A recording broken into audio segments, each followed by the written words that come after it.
Pourquoi fiez-vous tant de l'opinion d'autrui? À écouter en faisant. Je sens le poids invisible de chaque regard posé sur vous, comme s'il y avait un doigt pointant sans une balance silencieuse qui pèse chaque geste. Cette angoisse murmure dans la poitrine, palpite dans le corps, marque le rythme de votre cœur, même quand personne ne parle. C'est sentir sa propre respiration prisonnière de chaînes invisibles, mais que vous ressentez à chaque pas, que vous hésitez. Vous devenez l'otage d'un tribunal muet, vous jugeant selon des normes qui ne sont pas les vôtres, mais qui sont devenues une loi intérieure. Et ainsi, vous portez un fardeau qui n'appartient pas à votre poitrine, un fardeau fait d'écho d'autrui. Sénèque nous offre l'image d'un esprit asservi aux opinions extérieures, des chaînes qui vous maintiennent prisonnier de jugements que vous n'avez jamais écrit. Chaque opinion est comme un carcan invisible, se serrant lentement, transformant votre être en otage des attentes d'autrui. Imaginez un instant que ces chaînes se dissolvent lorsque vous réalisez qu'elles n'existent que par votre acceptation, lorsque vous cessez d'ouvrir la porte de votre esprit à des voix qui n'édifient pas votre âme, car vous êtes, avant tout, le gardien de votre propre monde intérieur. Épictète murmure à travers les siècles, ce ne sont pas les choses elles-mêmes qui nous troublent, mais les jugements que nous en avons. Ce pouvoir des opinions d'autrui ne prend vie que lorsque vous les insérez dans votre cœur. Vous les nourrissez avec chaque préoccupation, chaque deuxième regard, chaque « et si » qui résonne dans votre esprit. Et c'est là que réside la clé. Reconnaître que, sans votre permission interne, aucune opinion externe ne trouve sa demeure. Par conséquent, demandez-vous, combien de votre temps et de votre énergie avez-vous investi à donner voix à des jugements qui ne reflètent pas qui vous êtes vraiment? Jusqu'où vivez-vous pour vous-même ou pour le murmure collectif des regards? Au milieu de tant de voix, reconnaissez-vous encore le timbre de votre propre vérité? Permettez-vous de sentir le silence après le dernier mot extérieur? Écoutez le battement de votre cœur en toute liberté. Retrouvez le rythme de vous-même. Après tout, se libérer commence lorsque vous interrompez la transmission d'une pensée qui ne vous appartient pas et que vous revenez doucement à l'intérieur de votre propre être. 1. La blessure silencieuse de l'approbation constante. Le vide s'installe comme un nœud dans la poitrine chaque fois que le silence prend la place d'un signe d'acceptation. Vous tendez la main au miroir des réseaux sociaux, à cette petite icône qui peut illuminer votre journée, où vous plongez dans l'ombre et vous attendez. Vous attendez, et quand la lumière d'un like n'arrive pas, vous sentez l'air s'échapper par un trou invisible à l'intérieur de votre corps. Ce vide palpite, grandit, remplit chaque espace de votre attention, vous rappelant que l'absence d'approbation fait aussi mal qu'un coup direct. Ensuite vient le rituel inconscient de répéter des gestes déjà usés, actualiser l'écran, revoir la publication, réécrire la légende des milliers de fois. Tout cela dans l'espoir de capter une lueur de validation. Le corps réclame du repos, mais l'esprit reste pris dans l'engrenage de l'attente. Et vous, sans vous en rendre compte, devenez l'otage d'une quête incessante d'appartenance, comme si un sceau extérieur pouvait certifier votre valeur la plus profonde. C'est là que surgit la peur travestie en appartenance. Vous voulez vous intégrer, vous désirez être vu, vous voulez ressentir la sécurité d'une affection qui vient de l'extérieur. Mais en réalité, cette affection cherche à vous injecter un modèle qui n'est pas le vrai. Chaque geste d'autopromotion se transforme en un piège relationnel, car plus vous vous moulez à l'autre, moins vous avez de contact avec votre propre essence. Et ainsi, cette quête unit et éloigne simultanément, rapproche et repousse. Imaginez essayer de remplir un seau percé de compliments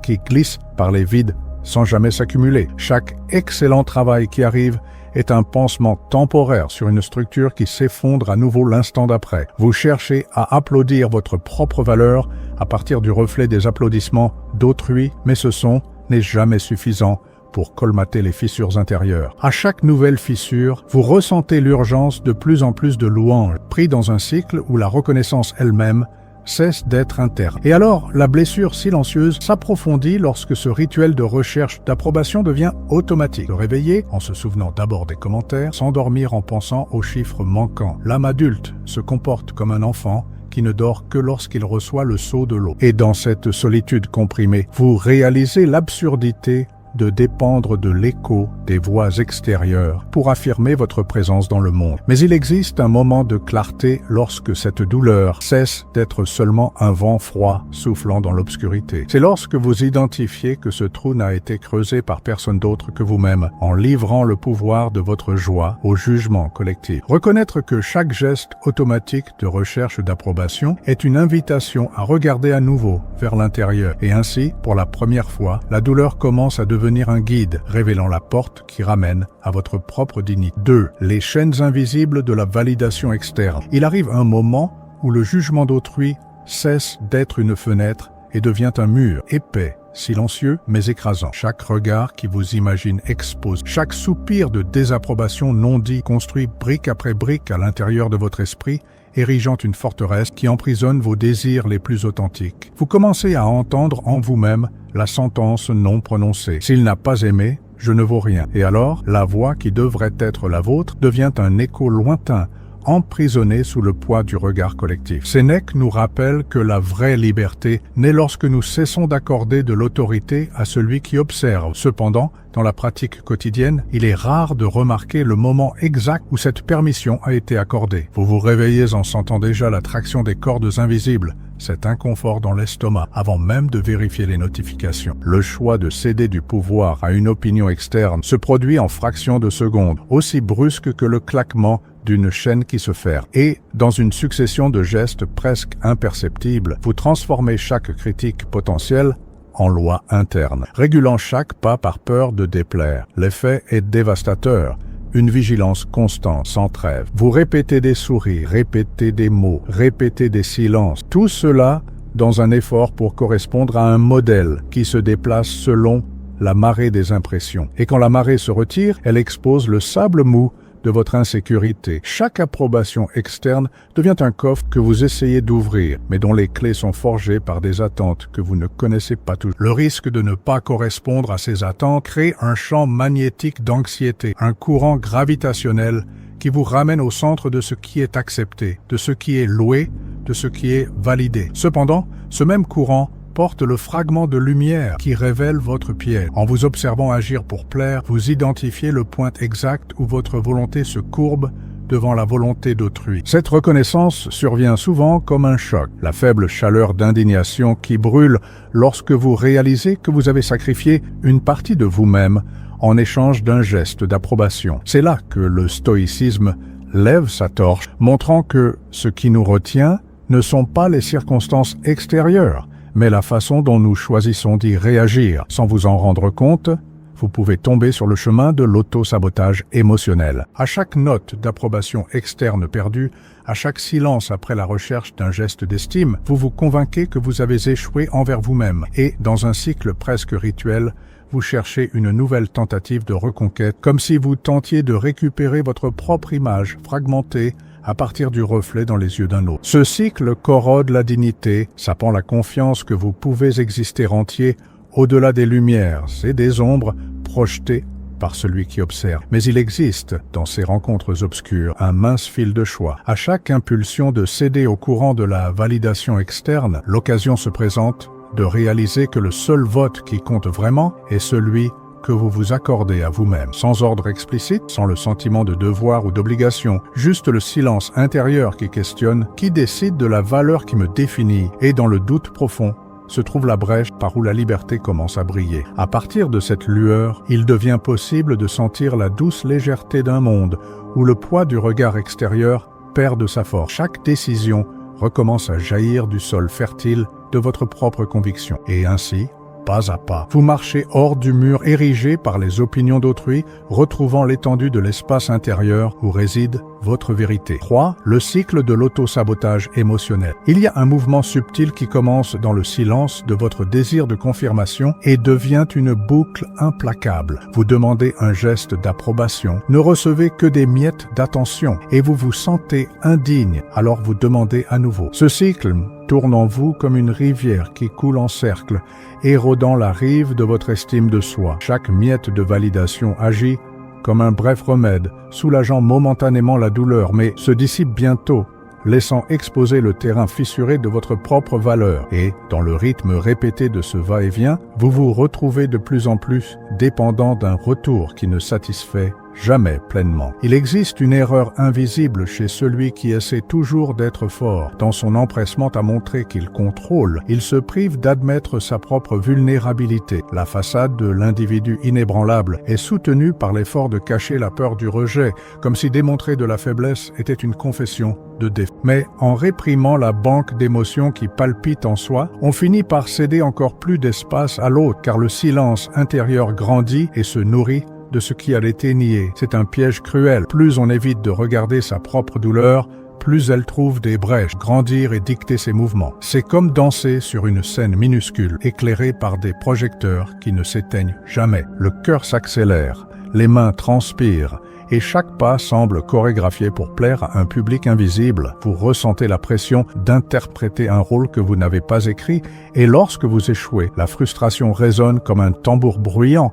à l'intérieur de votre poitrine. Cette danse compulsive d'auto-sabotage ne consomme pas seulement vos forces, mais vous prive également de la liberté de choisir de nouveaux pas, d'improviser, de sentir la musique sans craindre le jugement. Combien de fois vous êtes-vous permis d'oublier qui vous êtes, juste pour être vu? À chaque geste de recherche incessante d'approbation, vous vous éloignez un peu plus de vous-même. Et dans ce décalage, un vide naît, traversé par des doutes. Est-ce que j'existe au-delà de l'écho des voix d'autrui? Cependant, c'est dans ce même cycle que se cache l'invitation à briser la roue. En observant avec compassion votre propre condition, vous découvrez que le premier geste de véritable force est d'accorder de l'attention à votre propre cœur. La conscience de soi jette un nouveau regard sur la dynamique douloureuse. Et dans la rencontre avec votre fragilité, vous trouvez le point de départ pour construire une liberté qui ne dépend pas d'applaudissements extérieurs. 4. La rupture interne, quand le miroir des autres se brise. Il arrive un instant où le masque que vous portez quotidiennement non seulement tombe, mais se brise en millions de fragments tranchants. L'épuisement émotionnel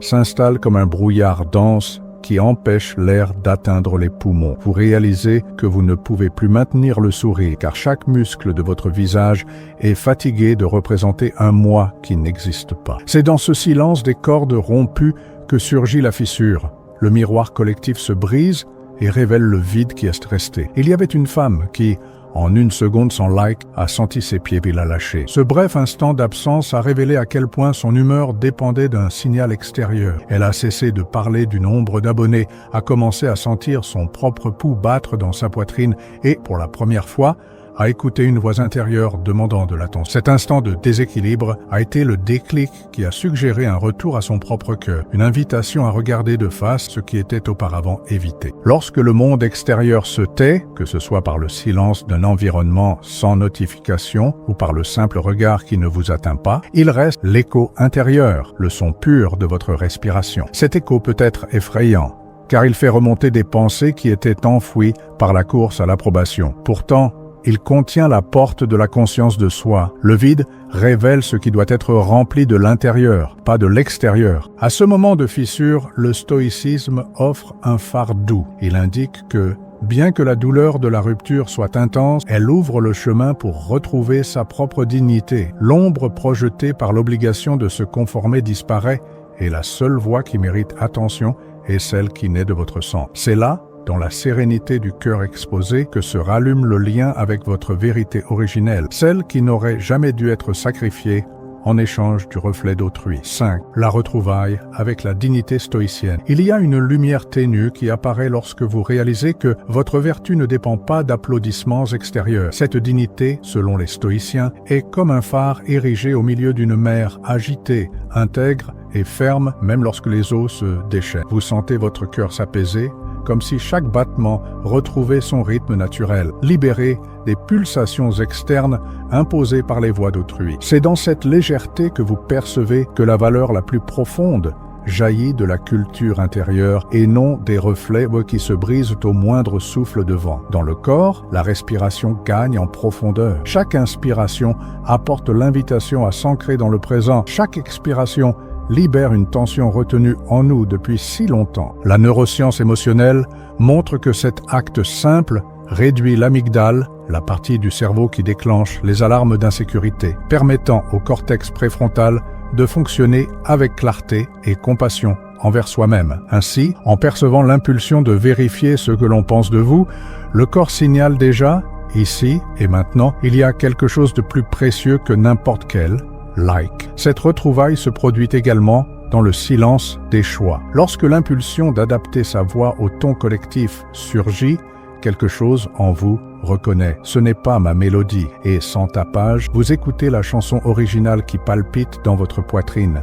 Douce mais irréfutable. C'est comme ériger un phare personnel au milieu du brouillard des attentes, émettant une lumière qui n'a pas besoin d'être vue pour accomplir son but, illuminer votre chemin. Dans la pratique quotidienne, cela signifie redécouvrir de petits gestes d'amour-propre sans le poids de l'obligation. Savourer un café en compagnie de ses propres pensées, écrire une phrase qui n'a de sens que pour soi, maintenir le regard fixé sur l'horizon sans chercher de confirmation. Chaque acte devient un rappel que la vraie approbation réside dans le besoin d'honorer son propre cœur et non dans le décompte des voix qui résonnent autour de soi. Et à l'apogée de ce voyage, vous réalisez que la maîtrise de soi n'est pas de la froideur, mais le soin de son propre cœur. La rigidité cède la place à une étreinte compatissante envers soi-même. La discipline apparaît comme une forme de respect intérieur et non comme une punition. Dans ce lieu d'intégrité restauré, vous découvrez la douce liberté d'exister au-delà des chaînes, vous élevant avec la certitude qu'aucun regard extérieur ne peut voler la dignité de ce qui vit silencieusement en vous. Reconstruire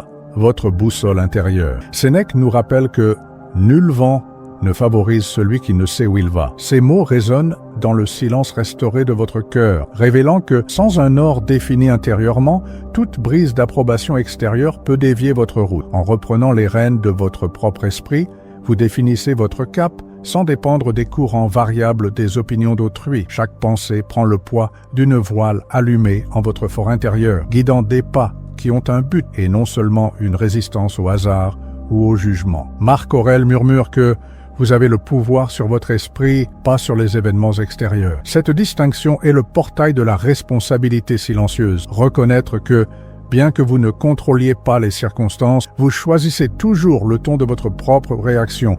C'est là, dans cet espace de choix conscient, que s'élève la douce liberté où l'opinion d'autrui perd la clé de votre prison intérieure. Et maintenant, lorsque la voix du monde se tairait, quelle vérité révéleriez-vous sur vous-même ?